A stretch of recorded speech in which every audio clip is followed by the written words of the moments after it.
গুনাহগার। মুসা আলাইহিস সালাম ওখানে যে দাঁড়িয়ে রইল, দেখলো যে একটা লোক যাচ্ছে, উনি দেখে চলে আসছে।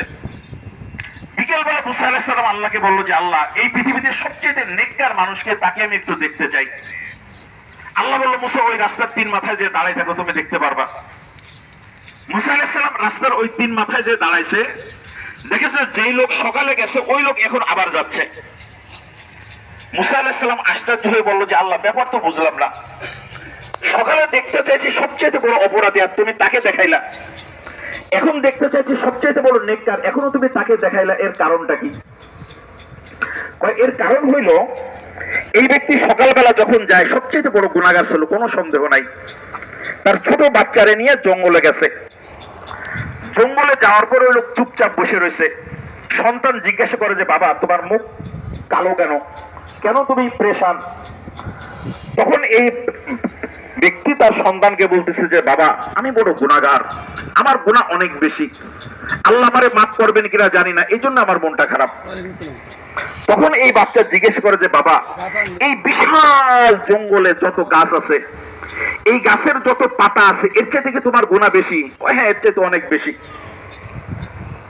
তখন এই বাচ্চা বলে যে বাবা, পৃথিবীতে যতগুলো বালুকণা আছে, এই বালুকণার চাইতেও কি তোমার গুনাহ বেশি? হ্যাঁ বাবা, পৃথিবীতে যত বালুকণা আছে এর চাইতে আমার গুনাহ বেশি। সন্তান জিজ্ঞাসা করে যে বাবা, এই পৃথিবীতে সাগরের মধ্যে যত পানি আছে, যত ফোঁটা পানি আছে, এর চাইতেও কি তোমার গুনাহ বেশি? হ্যাঁ, সমুদ্রের মধ্যে যত পানি আছে, যত ফোঁটা আছে, এর চাইতে বেশি গুনাহগার আমি। তখন এই সন্তান বলতেছে যে বাবা, তোমার গুনাহ গাছের পাতার চাইতে বেশি, বালুর চাইতে বেশি, সমুদ্রের ফোঁটার পানির চাইতে বেশি, তোমার গুনাহ কি আল্লাহর রহমতের চাইতেও বেশি? এই কথা বলার সঙ্গে সঙ্গে বান্দা মাথা মতো করে ফেলছে, মাথা মতো করে বলে যে না বাবা, আল্লাহর রহমতের চাইতে আমার গুনাহ বেশি হইতে পারে না।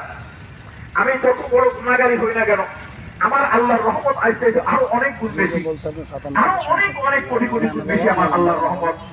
এই জন্য আমি আল্লাহর রহমতের প্রতি আশা করি যে আমি যত বড় গুনাহগারই হই না কেন, আল্লাহর রহমতের সঙ্গে আমার গুনাহ কিছু না, আল্লাহ আমাকে মাফ করে দিবেন।